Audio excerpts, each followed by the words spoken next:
जिसके मन में वासना तथा गंदे विचार आते हैं, इन विचारों का आने का क्या कारण है? वासना तथा गंदे विचार आने से किस चीज का संकेत मिलता है? भगवान श्री कृष्ण कहते हैं, जिसके मन में वासना तथा गंदे विचार आते हैं, मैं उन सभी लोगों को एक कथा के माध्यम से बताने जा रहा हूँ। कृपया इस कथा को ध्यान से सुनना।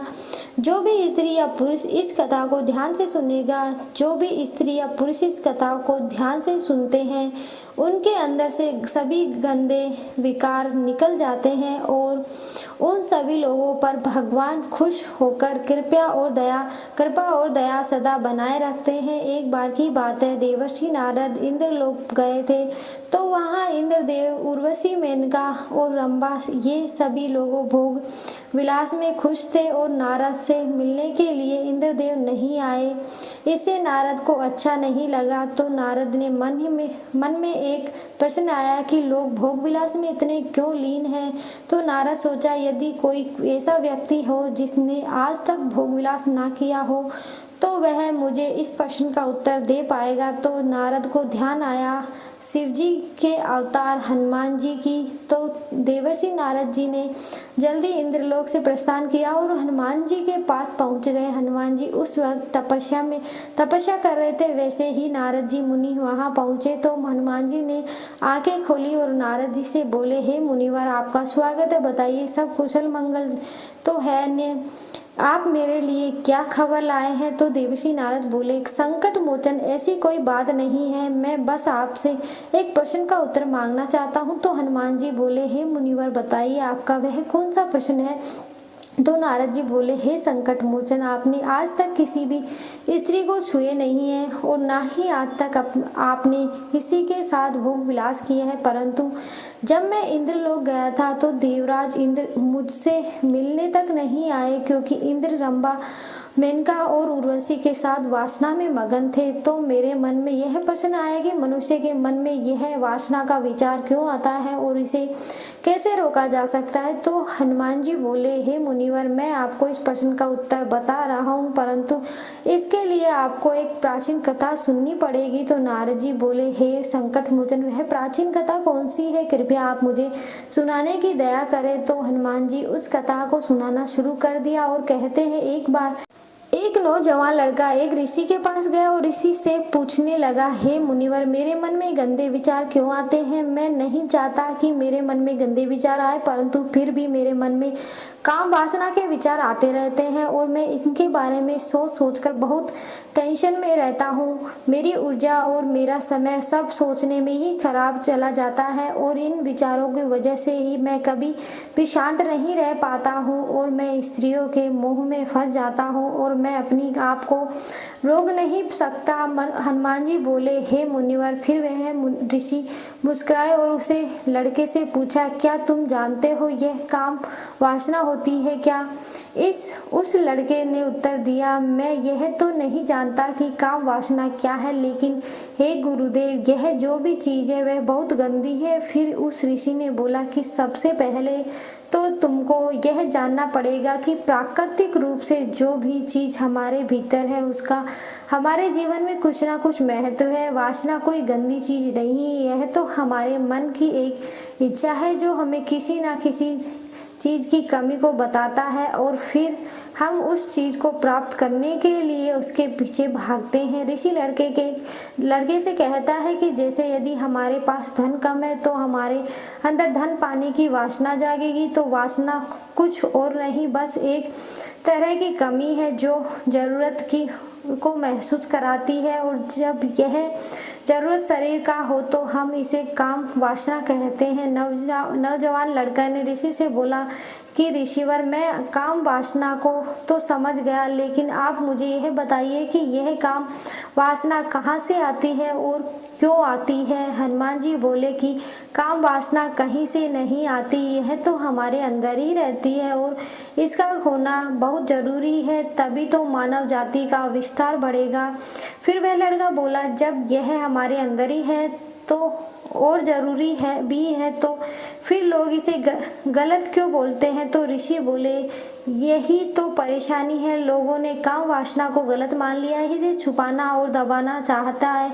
काम वासना हालत नहीं, बल्कि काम वासना का गलत तरीके से प्रयोग करना गलत है। लोग जिससे प्रेम करते हैं बस उसी के लिए जिंदा रहते हैं, उसे पाना ही उनका लक्ष्य बन जाता है और उसे के बारे में दिन रात सोचते रहते। यही तो गलत है। ऋषि बोले, क्या तुम जानते हो जानवरों में भी काम वासना होती है? वह लड़का ने उत्तर दिया, हाँ गुरुजी, जानवरों में भी क्रेमी वासना, क्योंकि जानवर भी तो अपने परिवार को बढ़ाना चाहते हैं। तो ऋषि बोले कि हम जानवरों को काम वासना को गलत क्यों नहीं मानते? लड़का बोला, गुरुजी, मैं इस प्रश्न का उत्तर नहीं जानता, आप ही बताइए। तो ऋषि बोले कि जानवर अपनी काम वासना का उपयोग आनंद प्राप्ति के लिए नहीं करते, वह तो सिर्फ वंश उत्पत्ति करने के लिए काम वासना का प्रयोग करते हैं। जानवरों को प्रकृति ने समझ नहीं दी कि वो काम वासना को अपने सुख मानो और मनुष्य समझ के बलबूते पर प्रकृति में पाई जाने वाली प्रत्येक वस्तु को अपने सुख के लिए उपयोग करता है। हम इंसानों ने ही काम वासना को अपने सुख में वस्तु बना लिया है, लेकिन प्रकृति ने तो इसे हमें अपने वंश को बढ़ाने के लिए दी है, परंतु हर मनुष्य इसे अपने जीवन को परम सुख बना लिया है और इस तरह ये काम वासना का प्रयोग करना गलत है। लड़का ने पूछा, गुरुजी, यह काम वासना हमको गुलाम क्यों बनाया है और यह आती ही क्यों रहती है? ऋषि बोले कि सुनो, अब मैं तुम्हें एक कहानी सुनाता हूँ, तुम ध्यान पूर्वक सुनो, तुम्हें तुम्हारे सभी प्रश्नों के उत्तर मिल जाएंगे, बस तुम ध्यान से सुनो। लड़का बोला, ठीक है गुरुजी। फिर ऋषि कहते हैं, एक बार की बात है, एक आश्रम में एक गुरु और उसके शिष्य रहते थे। सभी बच्चे रोज आश्रम के पास एक गांव में भिक्षा लेने के लिए जाते थे। हनुमान जी ने नारद जी से बोले कि वह ऋषि उस लड़के से कहता कि उस आश्रम का एक शिष्य उस गांव में भिक्षा मांगने जाता। उसी रास्ते में एक नदी पड़ती थी। एक दिन शिष्य देखा कि एक लड़का वृक्ष के पीछे छिपा है। वह उस लड़के के पास गया और उसे बोला, भाई, तुम इस पेड़ के पीछे छुपकर क्या देख रहे हो?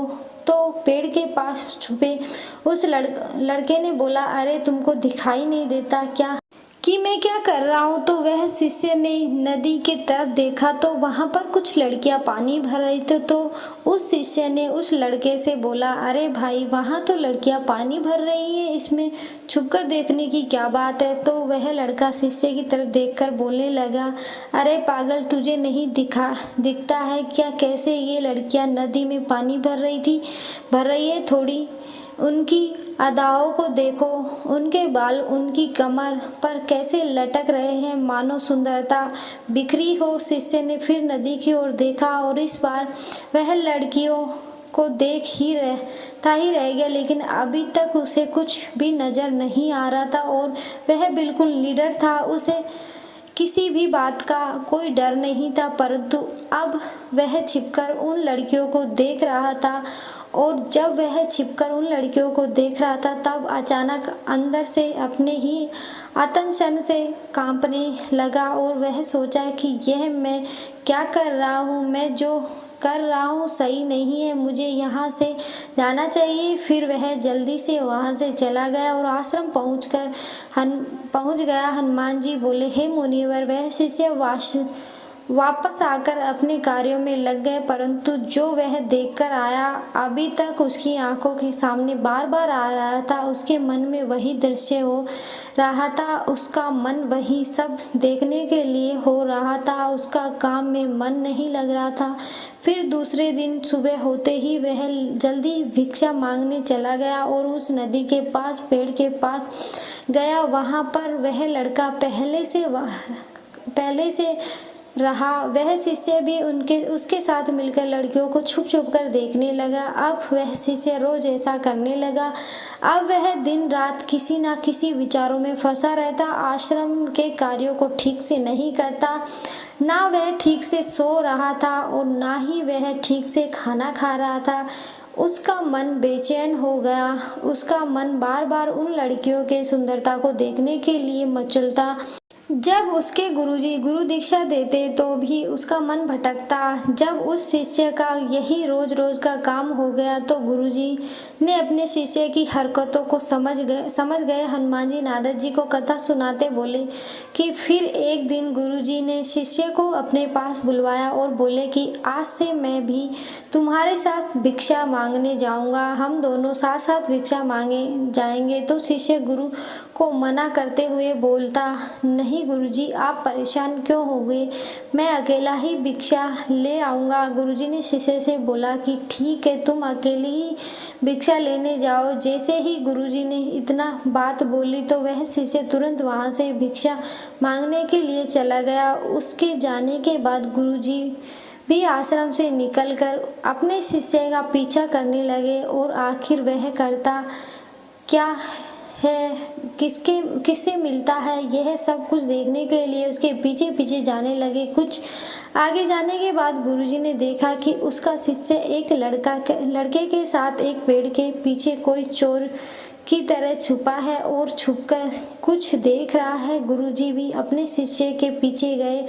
उन्होंने सोचा कि आखिर शिष्य क्या देख रहा है जिसे देखने के लिए पेड़ में छुपे हैं। तो गुरुजी ने देखा कि शिष्य छुपकर लड़कियों को देख रहा है। तो गुरुजी बोल पड़े, शिष्य तुम यह क्या देख रहे हो। अपने गुरु की आवाज़ सुनकर वह शिष्य डर गया और उसके पसीने छूटने लगे। तब थर थर कांपने लगा, जैसे किसी चोर को चोरी करते समय रंगे हाथों पकड़ लिया।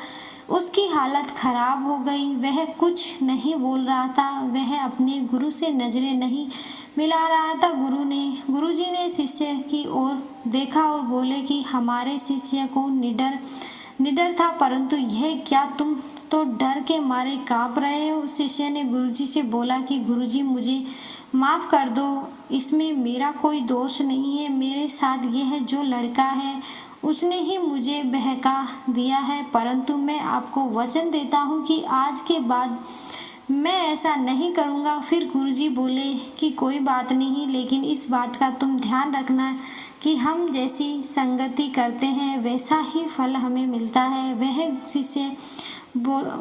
ऋषि बोले कि हर साथ रहने वाला मनुष्य के विचार हमारे अंदर प्रवेश करते हैं, इसलिए अच्छी संगति करो जिससे तुम्हारे अंदर अच्छे विचार आएंगे। फिर गुरु और शिष्य आश्रम आए और फिर से आश्रम के कार्यों में ध्यान देने लगा। वह शिष्य जिस रास्ते से पहले जाता था उसने उस रास्ते को ही त्याग दिया और दूसरे रास्ते से जाने लगा। वह अपने काम को ध्यान से करता, परंतु धीरे धीरे उसके अंदर क्रोध आने लगा और फिर वह दूसरों पर क्रोध करने लगा और बेचैन रहने लगा। अब वह समय पर भोजन भी नहीं कर रहा था, भोजन भी बहुत कम खाता। फिर एक रात गुरुजी उस शिष्य के पास आए और उससे बोले कि अब तक तुम कितनी बार अपने वादे से मुकर गए हो। वह और रोने लगा और रोते रोते ही उसने गुरुजी से बोला कि गुरुदेव, मैं कई बार अपना वादा भूल गया हूँ, फिर वादा कर लेता हूँ, परंतु हर बार मैं वादा भूल जाता हूँ। मेरा मन मेरे नियंत्रण में है ही नहीं। मैं बहुत कोशिश करता हूँ कि मैं अपने मन को सभी बुरे विचारों को निकाल दूँ, परंतु मैं चाहकर भी ऐसा नहीं कर पा रहा हूँ।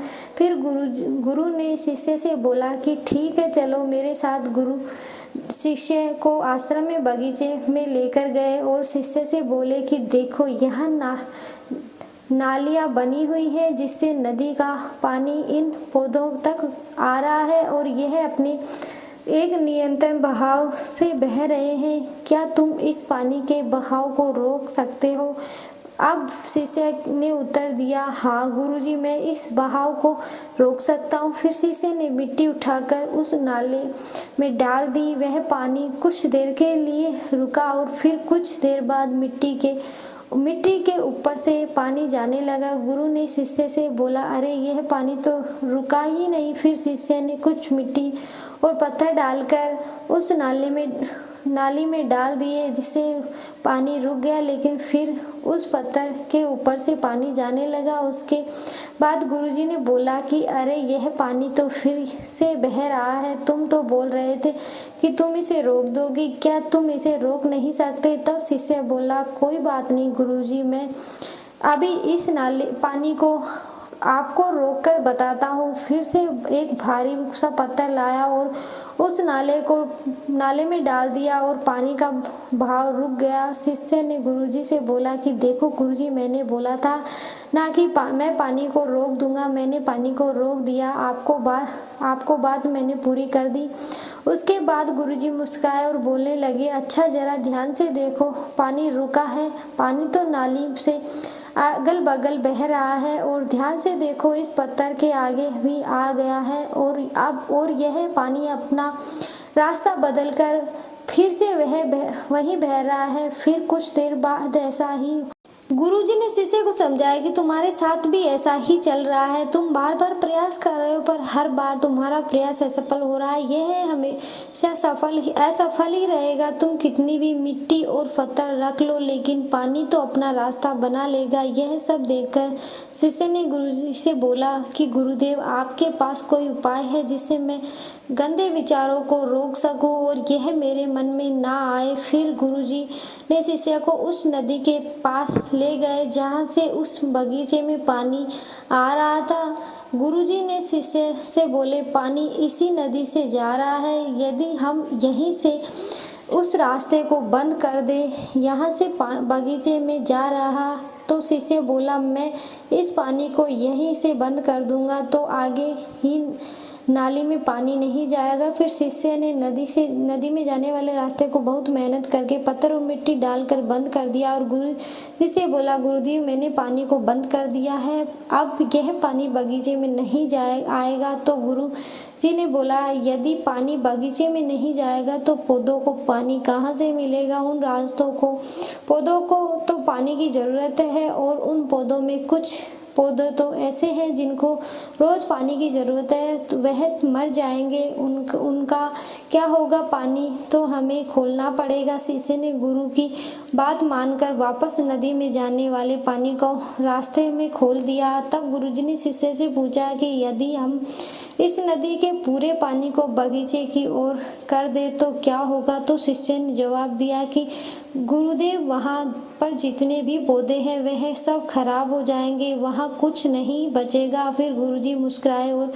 बोले मैंने तुमसे यह सब जो करवाया है इससे तुमको कुछ समझ में आया क्या? तुम इस बात को समझ गए हो कि हमें किसी भी चीज़ को रोकना नहीं, बस हमें हमेशा संतुलन बनाए रखना। कम पानी से भी पौधे खराब होते हैं, हमारे जीवन संतुलन से भी चलता है। गुरुजी ने शिष्य से बोले कि यदि मैं तुम्हें बोलूं कि तुम आम के बारे में मत सोचो तो तुम्हारे मन में सबसे पहले किसका चित्र आएगा? शिष्य ने बोला गुरुदेव, मेरे मन में तो पहला चित्र आम का ही आएगा। गुरुजी बोले कि जब हम गंदे विचारों को रोकने को प्रयास करते हैं तो वह और मजबूत हो के साथ हमारे अंदर प्रवेश करते हैं, इसलिए हमें उन्हें कभी नहीं बदलाव की कोशिश नहीं करनी चाहिए। फिर गुरुजी शिष्य को समझाते हुए बोले कि हमारे गंदे विचार बुरे लोगों की संगत करने से भी आते हैं। कई बार ऐसा होता है कि काम भाव हमारे अंदर होता ही, परंतु कुछ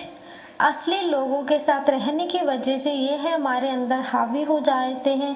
फिर शिष्य ने बोला कि गुरुजी, आप सत्य कह रहे हैं, मैं अपने मार्ग से भटक गया था। ऋषि उन नवयुवक लड़का से कहते हैं कि वह शिष्य उस रात बहुत ही चैन की नींद सोया, फिर सुबह अपने कार्यों को पूरे मन से किया और फिर वह भिक्षा लेने के लिए उसी रास्ते से जाता जहाँ वह लड़का आज भी पेड़ के पीछे छिपकर उन लड़कियों को देख रहा था। वह शिष्य नदी पर गया जहाँ वह सब युवतियाँ पानी भर रही थी। उसने उनसे पानी मांगा, उनमें से एक लड़की ने उसे पानी पिलाया। फिर उस शिष्य ने उनके चरण छुए, उसका मन सकारात्मक ऊर्जा से भर गया, उसके चेहरे पर मुस्कान आ गई थी, जैसे उस शिष्य को खोया हुआ वापस मिल गया। वह वापस अपने रास्ते से जाता था तो पीछे से वह लड़का आ गया जो पेड़ के पीछे छुपा हुआ था।